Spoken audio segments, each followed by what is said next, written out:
The satellite feed flickered to life at 2:17 a.m., and I watched my own driveway from 3,000 miles above. Nothing quite prepares you for seeing your wife's betrayal in high-definition infrared.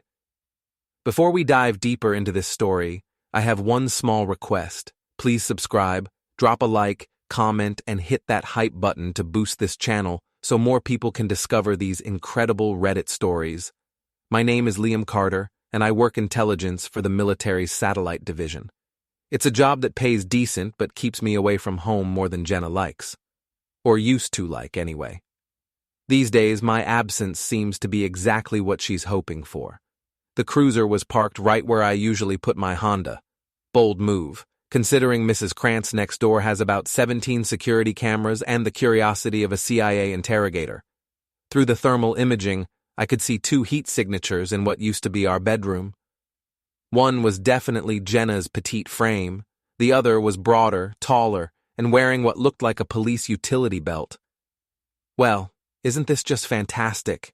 I muttered to my empty hotel room in Denver.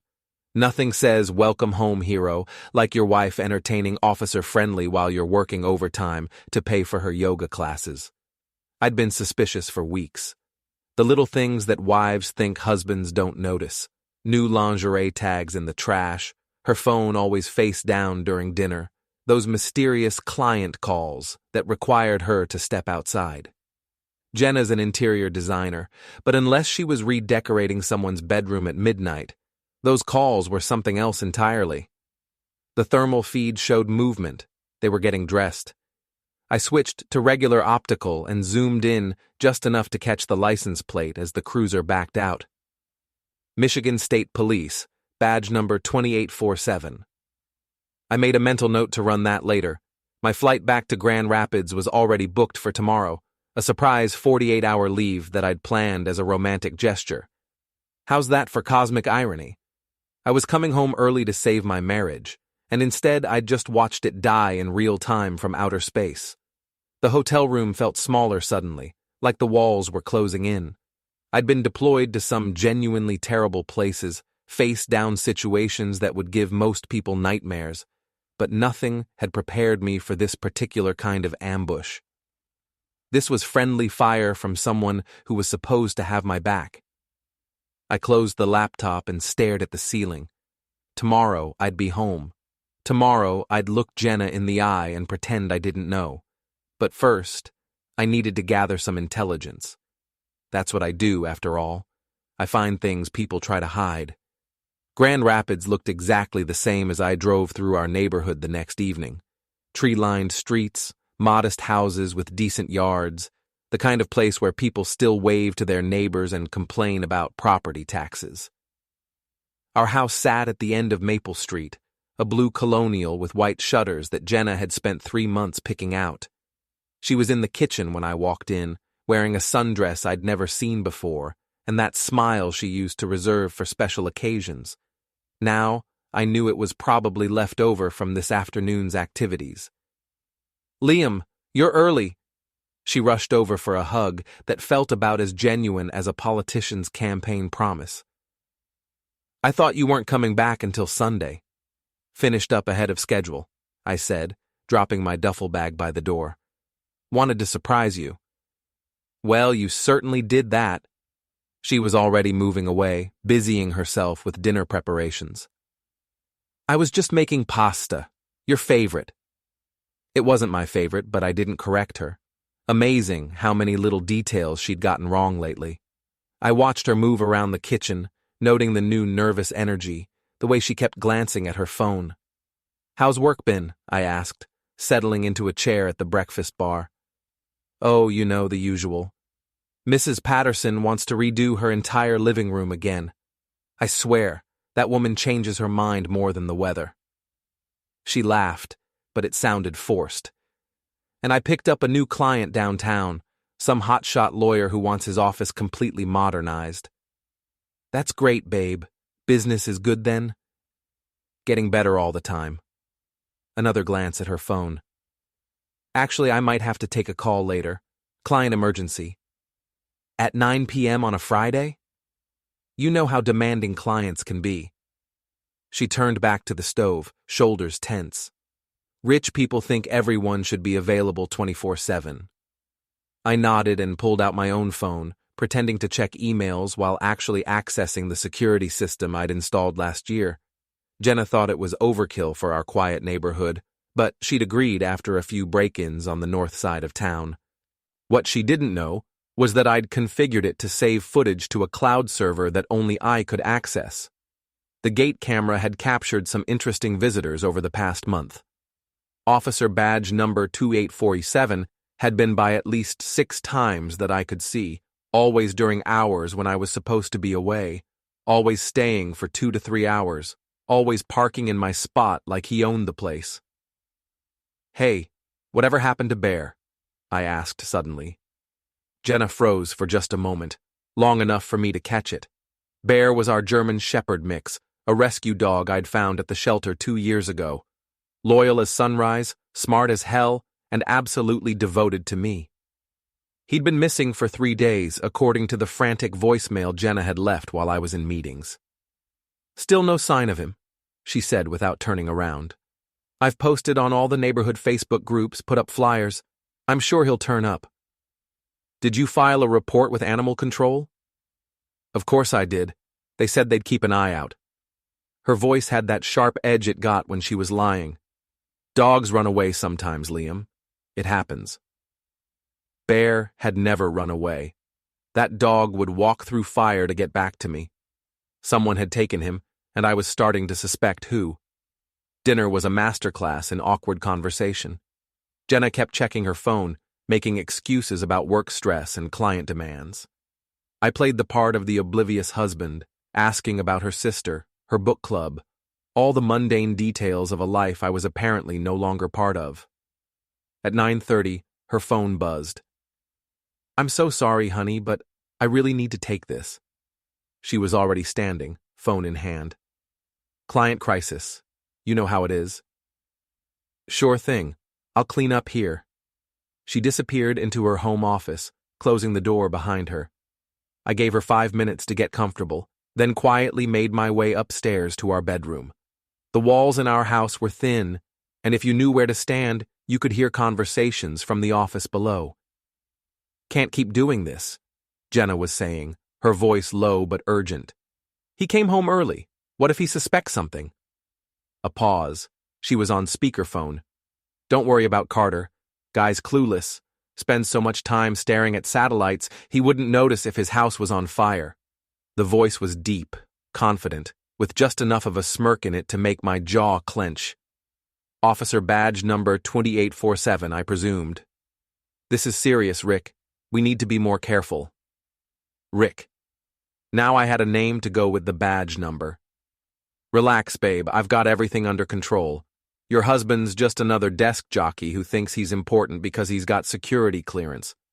Trust me, I've dealt with his type before." "What about the dog? You said you'd handle that." "Dog's fine. My brother's keeping him at his place until we figure out what to do long term.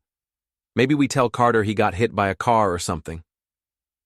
The casual way he talked about Bear, about me, made my hands shake with rage. I forced myself to stay calm, to keep listening. "I feel terrible about this," Jenna said. "Hey, you're not the one who married a boring military wannabe. Guy probably hasn't satisfied you in years."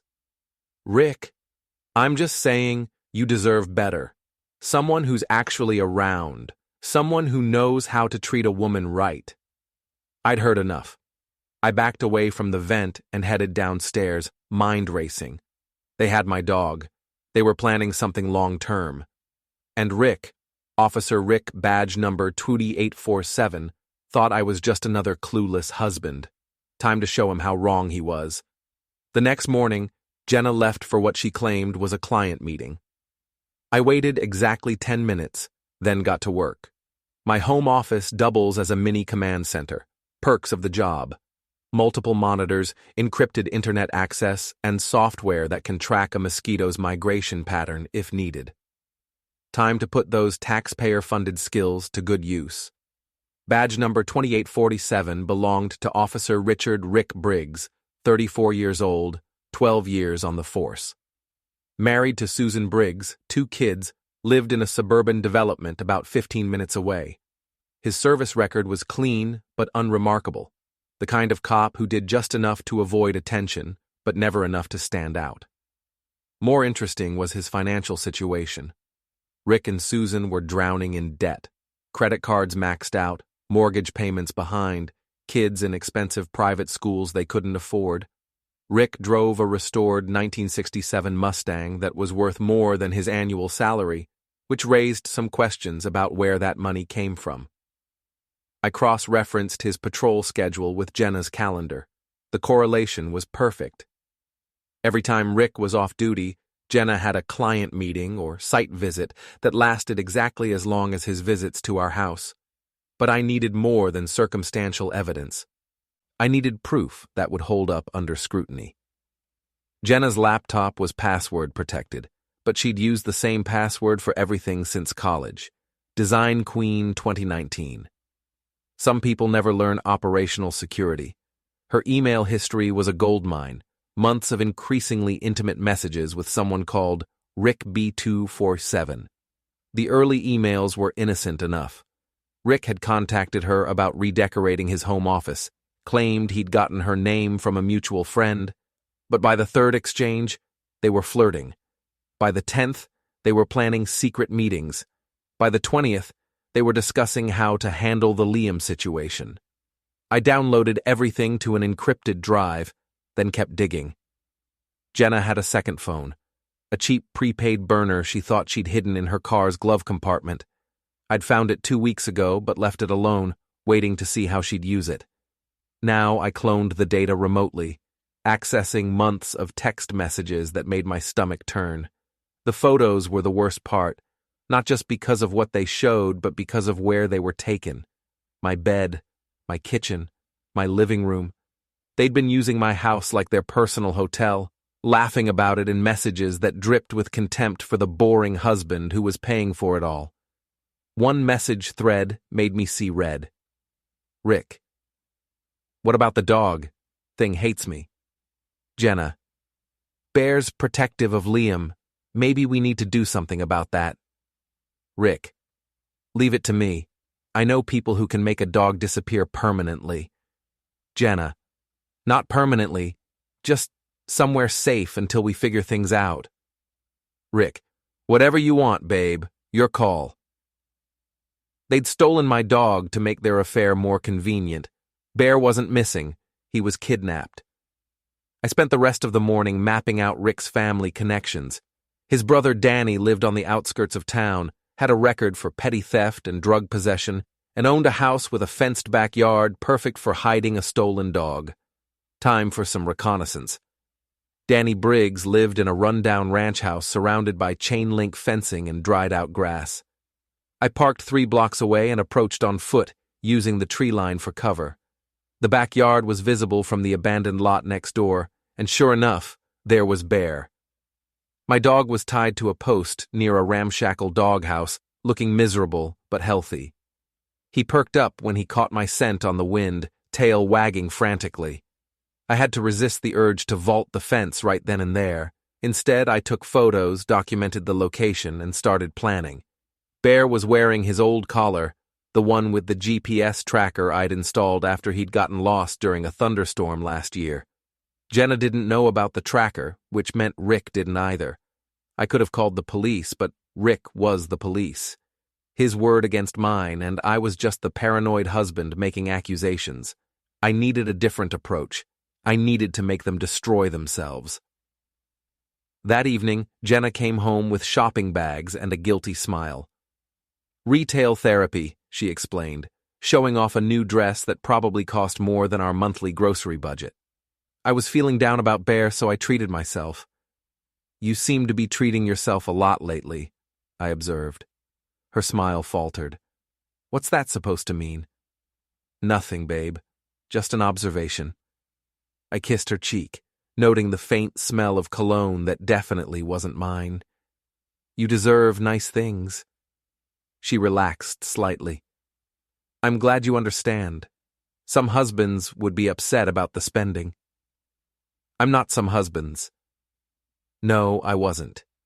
Some husbands would have confronted her by now, demanded explanations, made ultimatums.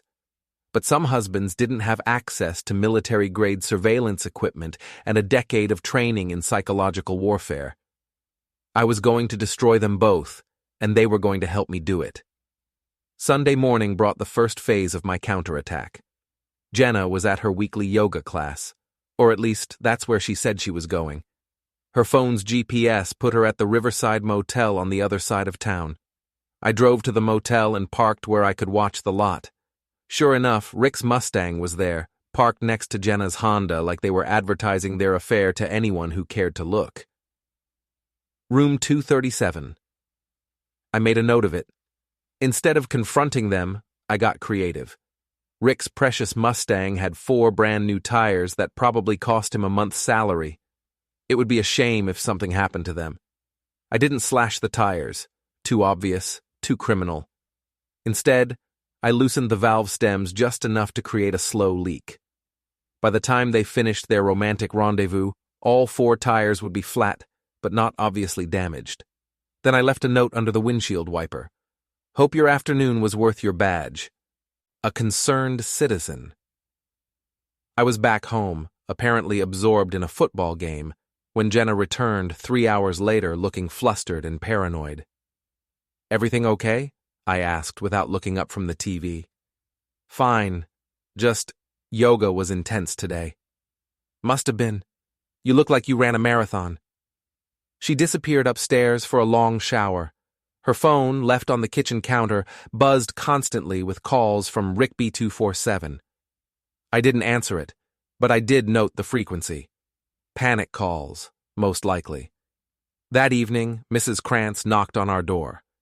Eleanor Krantz was 73 years old, lived alone since her husband died, and had appointed herself the neighborhood's unofficial security chief. She had cameras covering every angle of her property, and most of ours, plus the kind of memory that could recall license plate numbers from 6 months ago. Liam, dear, I wanted to show you something, she said, tablet in hand. My security system caught some unusual activity yesterday. The footage showed me approaching Rick's car in the motel parking lot.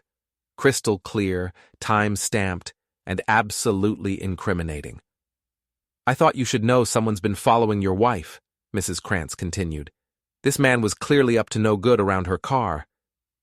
I pretended to study the footage carefully. That's concerning. Did you get a good look at his face? Not clearly, but I have his license plate.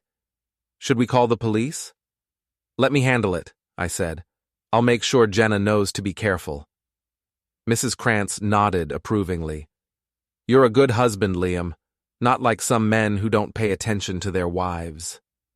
After she left, I found Jenna in the kitchen, phone pressed to her ear, voice low and urgent. Can't keep meeting like this. It's too risky. What if someone sees us? She noticed me and quickly ended the call. Client? I asked. Always. Her smile was strained. Mrs. Patterson again. That woman is going to drive me to drink. Maybe you should drop her as a client. I wish I could, but we need the money. We needed the money, as if she was contributing anything beyond expenses for her affair. That night, I lay in bed, listening to Jenna pretend to sleep beside me. Her breathing was wrong, too controlled, too conscious. She was awake, probably texting Rick on her burner phone under the covers. I waited until 2 a.m., then got up quietly and went to my office. Time to escalate. Rick's personnel file made for interesting reading. 12 years on the force, but he'd never been promoted beyond patrol officer. Several complaints about excessive force, all dismissed. 2 internal investigations for misuse of department resources, both closed without action. But there was something else, a pattern of behavior that suggested Rick had done this before. 3 other complaints over the years from husbands who suspected Rick was getting too friendly with their wives during domestic calls. All dismissed, all buried, but the pattern was clear. Rick Briggs was a predator who used his badge to access vulnerable women. I compiled everything into a comprehensive report, The affair, the stolen dog, the misuse of his patrol car, the pattern of behavior with other wives. Then I encrypted it and prepared to send it to Internal Affairs. But not yet. First, I wanted to give Rick a chance to hang himself. Monday morning, I called in sick to work, something I'd done maybe 3 times in 10 years. Then I followed Jenna to her client meeting downtown. She went to a coffee shop first, where she met with her best friend, Tasha Williams. Tasha was everything Jenna aspired to be: wealthy, connected, married to a successful lawyer, and absolutely ruthless when it came to social politics. I couldn't hear their conversation from my position across the street, but their body language told the story. Jenna was agitated, gesturing frantically. Tasha was calm, reassuring, occasionally patting Jenna's hand like she was comforting a child. Then Rick showed up. He was in uniform, on duty, using taxpayer time for personal business. He sat down at their table, like he belonged there, ordered coffee, and spent the next 30 minutes discussing strategy with my wife and her best friend. I took photos of everything. Time-stamped, GPS-tagged, crystal-clear evidence of a police officer conducting personal business while on duty. But the best part was watching Tasha's face when Rick wasn't looking. She studied him like a scientist examining a bug, calculating and cold. There was something else there, too. Recognition, maybe? Like she'd seen this play out before. After they separated, I followed Tasha instead of Jenna.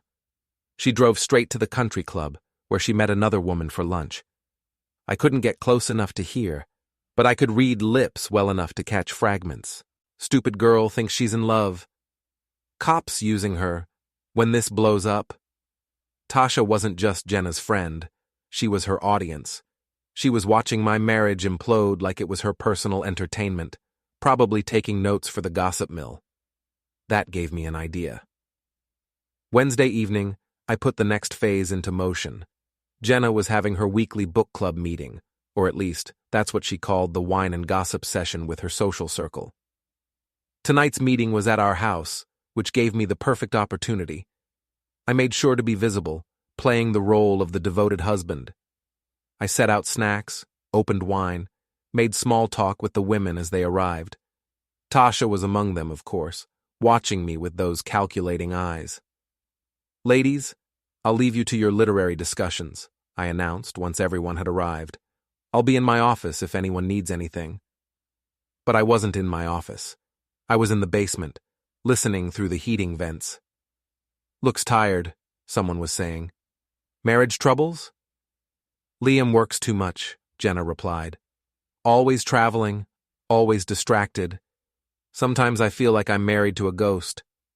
"At least he's faithful," another voice added. "My Tom can't look at a waitress without drooling." "How do you know he's faithful?" Tasha's voice, sharp with interest. "Men who travel a lot have plenty of opportunities." "Liam's not like that," Jenna said, but there was uncertainty in her voice. "All men are like that, honey. They just hide it better." Tasha again, stirring the pot. "Have you ever checked his phone? His email?" "I trust my husband." The irony was so thick I could taste it. "Trust is for fairy tales," Tasha continued. "Smart women verify. You should do some digging. See what Liam's really up to on those business trips." I smiled in the darkness. Tasha was trying to deflect attention from Jenna's affair by creating suspicion about me. Classic misdirection, but it told me everything I needed to know about her loyalties. The conversation moved on to other topics: neighborhood gossip, complaints about husbands, speculation about various affairs and indiscretions. These women treated other people's private lives like a soap opera, dissecting relationships with surgical precision. When the meeting ended and everyone left, Jenna came to find me in my actual office. "How was book club?" I asked. "Good. We're reading something by Margaret Atwood next month." She paused. "Liam, can I ask you something?" "Shoot." "When you're traveling, do you ever get lonely?" The question caught me off guard. "Sometimes. Why?" I know it's hard being away from home so much. If you ever needed to talk to someone, or if you met someone who understood what you're going through." She trailed off, unable to finish the thought. She was giving me permission to cheat, probably hoping I'd confess to something that would justify her own behavior. "Jenna, are you asking if I'm having an affair?" "No, I want you to know that I understand how difficult your job is, how isolated you must feel sometimes." "I'm not having an affair," I said truthfully. "Are you?" The question hung in the air between us like a loaded gun. Jenna's face went through a series of micro-expressions: surprise, guilt, calculation, and finally, false indignation. "How can you even ask me that?" "You brought up the subject of loneliness and meeting other people. I was just clarifying." "I can't believe you'd think that about me." "I don't think that about you," I lied. "I was just answering your hypothetical question." She stared at me for a long moment, trying to read my face. I kept my expression neutral, concerned but not suspicious. "I'm going to bed," she finally said. "I'll be up soon." After she left, I opened my laptop and began crafting the next phase of my plan.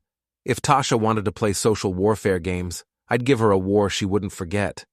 I created a fake email account and sent an anonymous message to every woman who'd been at book club tonight. "Ladies, thought you should know that one of your group has been sharing your private conversations with others. Someone's been recording your meetings and spreading gossip around town. Might want to be more careful about what you discuss. A concerned friend."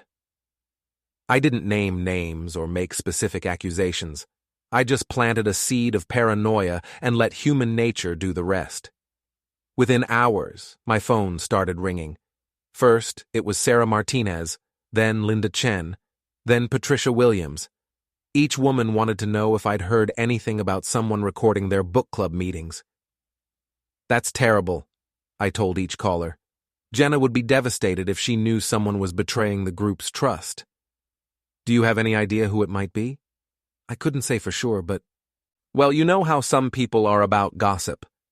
I never mentioned Tasha by name, but I didn't need to. These women knew each other's weaknesses, and Tasha's reputation as a gossip queen made her the obvious suspect.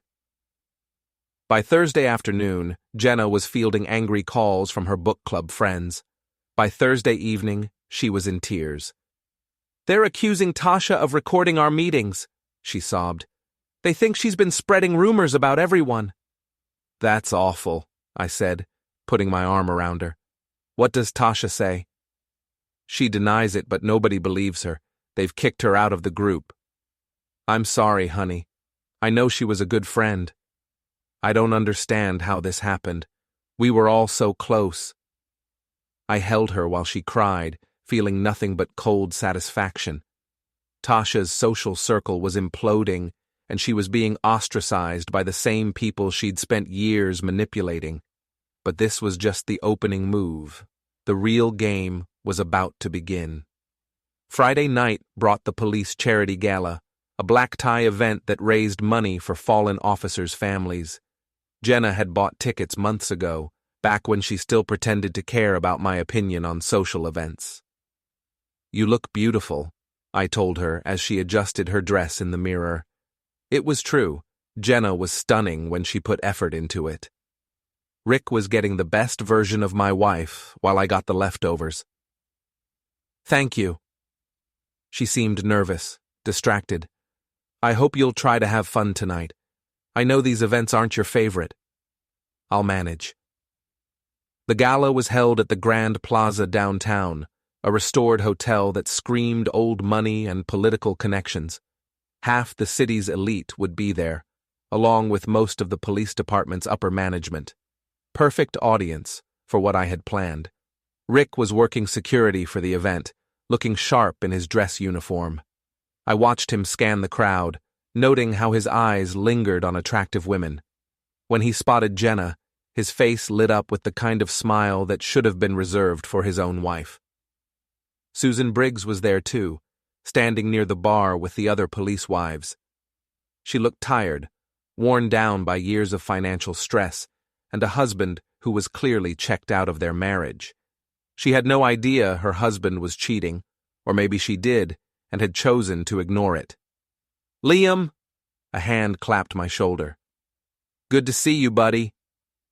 I turned to find Detective Mike Sullivan, an old friend from my Army days who joined the force after his discharge. Mike was solid, honest, the kind of cop who actually cared about protecting people. "Mike, how's it going?" "Can't complain, though I hear you've been having some trouble at home." "What do you mean?" "Rick Briggs mentioned your dog went missing, said he was keeping an eye on your neighborhood, making sure there weren't any more incidents."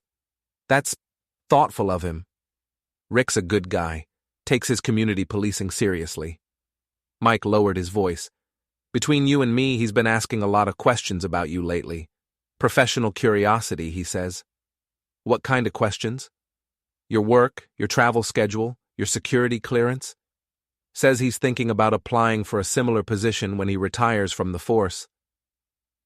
Rick wasn't just sleeping with my wife. He was investigating me. Probably looking for leverage, or maybe planning to get me fired so Jenna would be free to leave without financial consequences. "That's interesting," I said carefully. "Yeah, well, I told him to mind his own business. Your personal life isn't department concern unless there's a crime involved." "I appreciate that, Mike. Just watch yourself, okay? Rick's got friends in internal affairs, and sometimes guys like you, clean records, good jobs, make easy targets for ambitious cops looking to make a name for themselves." After Mike walked away, I spent the next hour observing Rick and Jenna. They were being careful not to interact directly, but the chemistry was obvious to anyone who knew what to look for. Stolen glances, synchronized movements, the way they both kept checking their phones. Around 10 p.m., Rick stepped outside for a cigarette break. I followed him to the parking garage. "Officer Briggs." He turned, hand instinctively moving toward his weapon before he recognized me. "Mr. Carter, enjoying the party?" "It's educational." I moved closer, noting how he positioned himself between me and the exit. "I wanted to thank you for keeping an eye on my neighborhood." "Just doing my job." "Is that what you call it?" His eyes narrowed. "Something you want to say to me, Carter?" "I know about you and my wife." The words hung between us like a challenge. Rick's face went through several expressions before settling on amused contempt. "That's a serious accusation." "It's not an accusation. It's a fact." "You got any proof of these facts?" I pulled out my phone and showed him one of the photos from the motel parking lot. Rick and Jenna, clearly identifiable, entering room 237 together. His amusement vanished. "Where did you get this?" "I'm very good at finding things people try to hide." Rick stepped closer, using his size to intimidate. "Listen carefully, you little desk jockey. I don't know what game you think you're playing, but you're way out of your league." "Am I?" "Yeah, you are. See, I've got friends in this department, friends who can make your life very difficult if you start spreading rumors about me." "What about my dog, Rick?" That caught him off guard. "What about it?" "Bear didn't run away. Someone took him, someone who wanted him out of the way. Dogs run away all the time. Maybe you should take better care of your pets." "The same way you take care of other men's wives?" Rick's hand moved to his baton. "You need to walk away, Carter, right now." "Or what? You'll arrest me for asking questions?" "I'll arrest you for threatening a police officer." "I haven't threatened anyone." "Your word against mine." He smiled coldly. "And I'm the one with the badge." I looked him straight in the eye and smiled back. "You're right. You do have the badge." Then I slapped him. It wasn't a hard slap, just enough to sting, to shock, to make him realize that I wasn't afraid of his uniform or his threats. Rick staggered backward, hand flying to his cheek, eyes wide with disbelief. "That's for parking in my driveway," I said quietly. "Next time, you'll beg for your badge." I walked away before he could respond, leaving him standing alone in the parking garage with his hand pressed to his face and murder in his eyes. The war had officially begun. The next morning brought consequences. I was barely awake when my phone rang. Colonel Finch, my commanding officer, calling on a Saturday morning. Never a good sign. "Carter, I just got an interesting call from the Grand Rapids Police Department." "Sir?" "Seems you had an altercation with one of their officers last night. Want to tell me your side?" I gave him a sanitized version, left out the affair, focused on Rick's inappropriate questions about my work and security clearance. Finch listened without interruption. "This Officer Briggs filed a complaint alleging you assaulted him and made threats related to classified information." "That's not what happened, sir." "I know it's not, because I've been doing this for 25 years and I can smell bullshit from orbit." Finch's voice was dry. "But I need you to be very careful here, Carter. Cops protect their own, and you just made an enemy." "Understood, sir." "Good. Now, unofficially, if this officer is sniffing around your personal life, there might be a reason. You having any problems at home I should know about?" The question was loaded with implications. Finch was old-school military. He'd seen marriages destroyed by deployment stress, financial problems, and infidelity. He was offering me a chance to come clean. "Nothing I can't handle, sir." "All right. But Carter, if this gets messy, I need to know immediately. Your security clearance is valuable, and there are people who would love to see it revoked." After Finch hung up, I sat in my kitchen drinking coffee and planning my next move. Rick was trying to get me fired, probably hoping to eliminate me as an obstacle to his relationship with Jenna. Time to return the favor. I spent the morning compiling my evidence into a comprehensive internal affairs complaint. Photos, phone records, patrol logs, showing Rick's car at my house during duty hours, financial records proving he couldn't afford his lifestyle on a cop's salary. But I needed more than circumstantial evidence. I needed Rick to incriminate himself. Sunday afternoon, I got my chance. Jenna announced she was going shopping with friends, code for meeting Rick somewhere. I followed her to a state park outside town, where Rick was waiting in his personal car. They walked to a secluded picnic area, clearly agitated. I positioned myself close enough to hear their conversation through the directional microphone I'd borrowed from work. "Completely lost his mind," Jenna was saying. "He slapped you? In public?" "Your husband's more dangerous than I thought," Rick replied. "He's got training, connections, access to information that could hurt us both." "What kind of information?" "The kind that could end my career and destroy your marriage." "Maybe we should stop seeing each other, at least until things cool down." "No." Rick's voice was firm. "I'm not letting some pencil-pushing spy dictate my life. We just need to be smarter about this." "What do you mean?" "I mean, we need to neutralize the threat." "Rick, you're scaring me." "I'm not talking about hurting him. I'm talking about destroying his credibility. Make him look unstable, paranoid, dangerous. Get his security clearance revoked. Maybe get him committed for psychiatric evaluation." "How?" "Leave that to me. I've got friends who owe me favors." I'd heard enough. Rick was planning to frame me as mentally unstable, probably using his police connections to build a false case. It was actually a clever plan. Discredit the accuser before he could present evidence. Too bad for Rick that I was recording everything. That evening, Jenna came home with shopping bags and a nervous smile. She'd bought more new clothes, expensive items we couldn't afford on our combined income. "Retail therapy again?" I asked. I needed something to lift my spirits. This whole situation with Tasha has me really upset. Tasha. In all the excitement with Rick, I'd almost forgotten about my social warfare campaign. Time to check on the results. I pulled up the neighborhood Facebook groups and social media pages, looking for signs of damage. The results exceeded my expectations. Tasha Williams was being systematically ostracized by her former social circle.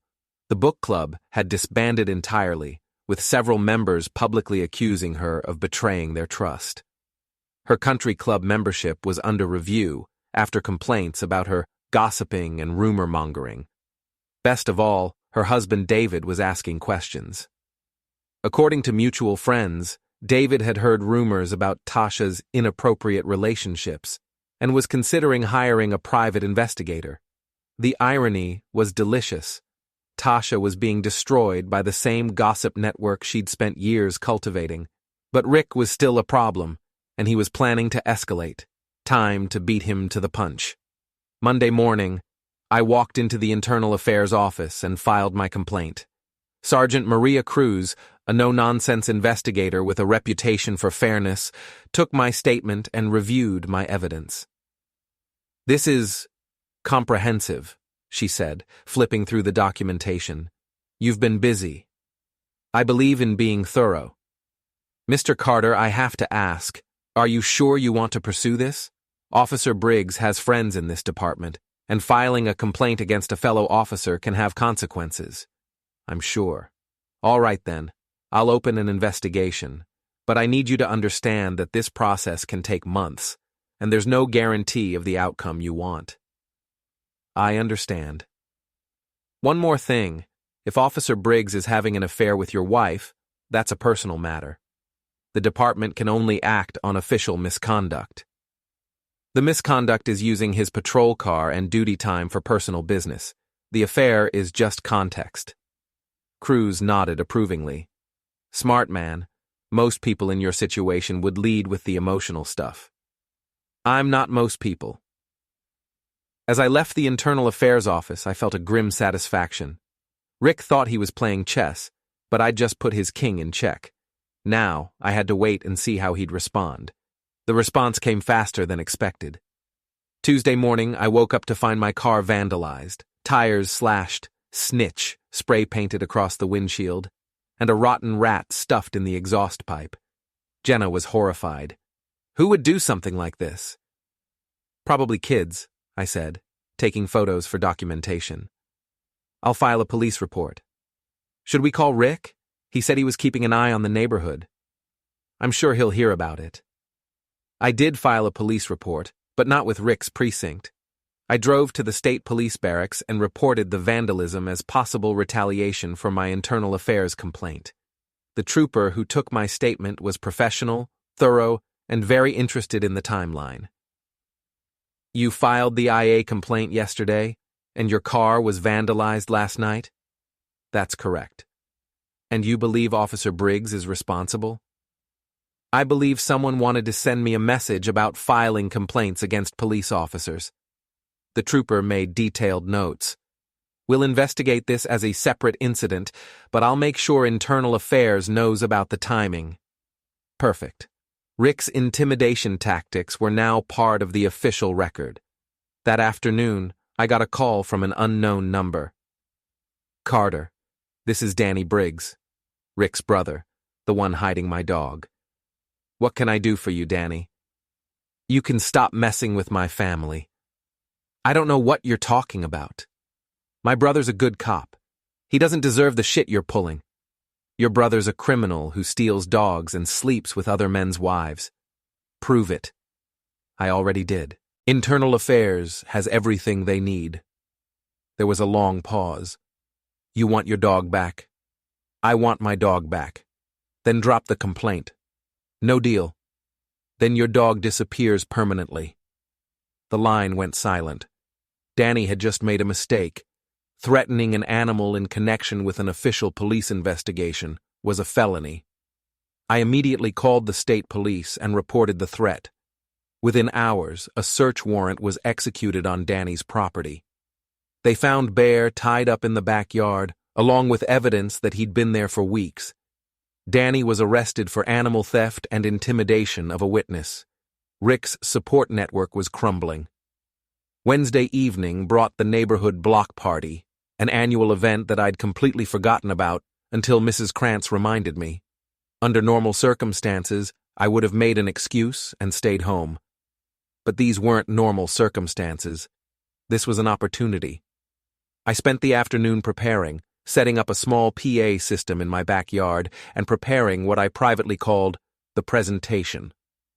If Rick wanted to destroy my reputation, I'd give him a front-row seat to his own destruction. The party started at 6 p.m. By 7, most of the neighborhood had gathered in the park at the end of our street. Jenna was there, playing the role of the supportive wife, chatting with neighbors and pretending everything was normal. Rick showed up around 8, out of uniform, but still carrying himself like he owned the place. He made a point of talking to several neighbors, probably trying to build support for whatever character assassination he was planning. At 8:30, I asked for everyone's attention. Ladies and gentlemen, thank you all for coming tonight. As many of you know, it's been a difficult few weeks for my family. Our dog went missing, my car was vandalized, and there have been some personal challenges. I could see Jenna's face turning pale. Rick was watching me with narrow eyes, probably wondering where this was going. But I wanted to take this opportunity to thank some special people who've been very involved in our lives lately. I pulled out a remote control and activated the projector I'd set up earlier. The first image appeared on the white sheet I'd hung between two trees, Rick's patrol car parked in my driveway, time-stamped 3 weeks ago. Murmurs rippled through the crowd. First, I'd like to thank Officer Rick Briggs for his dedicated community service. Rick has been visiting our neighborhood regularly, often during duty hours, always in his official vehicle. The next slide showed Rick and Jenna entering the motel together. Rick has been particularly attentive to my wife Jenna's needs, providing personal services that go well beyond the call of duty. Jenna was backing away from the crowd, face red with humiliation. Rick was pushing through the crowd toward me, but several neighbors blocked his path. I'd also like to thank Rick's brother Danny for taking such good care of our missing dog Bear. As it turns out, Bear wasn't missing at all. He was being held at Danny's house as part of what I can only assume was a community outreach program. The next slide showed the text messages between Rick and Jenna, with the explicit content blurred, but the context clear. And finally, I'd like to thank my wife Jenna for her creativity in interior design. She's been redecorating our bedroom, our kitchen, and our living room with Rick's help. Very hands-on collaboration. Rick finally broke through the crowd, drunk and furious. "You son of a jerk!" He swung at me, a wild haymaker that I easily dodged. I grabbed his wrist, twisted, and used his momentum to send him sprawling onto the grass. The crowd gasped as Rick scrambled to his feet, humiliated and enraged. "Touch me again, and you'll need a new career," I said quietly. "If you can spell career." Rick lunged again. This time I didn't dodge. I stepped into his charge, caught him in the solar plexus with my elbow, and watched him crumple to the ground, gasping for air.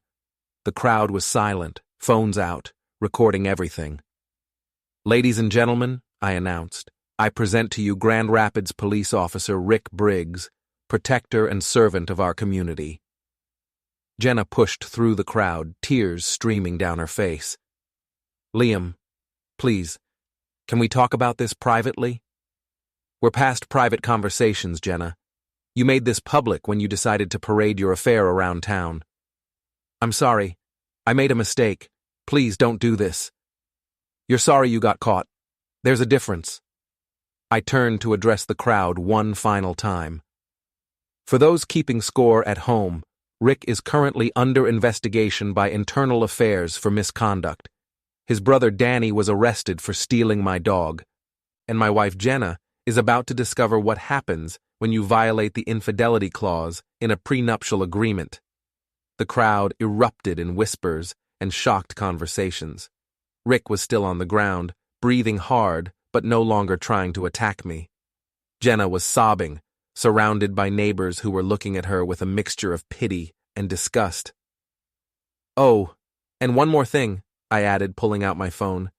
"Tasha Williams, if you're listening to this on social media, and I know you are, this is what happens when you try to manipulate people who are smarter than you." I'd won. Completely, devastatingly, publicly. Rick's career was over. Jenna's reputation was destroyed. Tasha was already a social pariah. And I was standing in the wreckage of my old life, finally free to build something new. As fire trucks arrived, Someone had called them when they saw smoke from Rick's car, which had mysteriously caught fire in the parking lot. I walked away from the crowd with Bear at my side. Behind me, Jenna was begging neighbors for understanding, Rick was being questioned by arriving police officers, and the social media posts were already going viral. I'd wanted a villain's ending, and I'd gotten one. They'd all lost everything: careers, marriages, friendships, reputations, and I'd never felt more alive.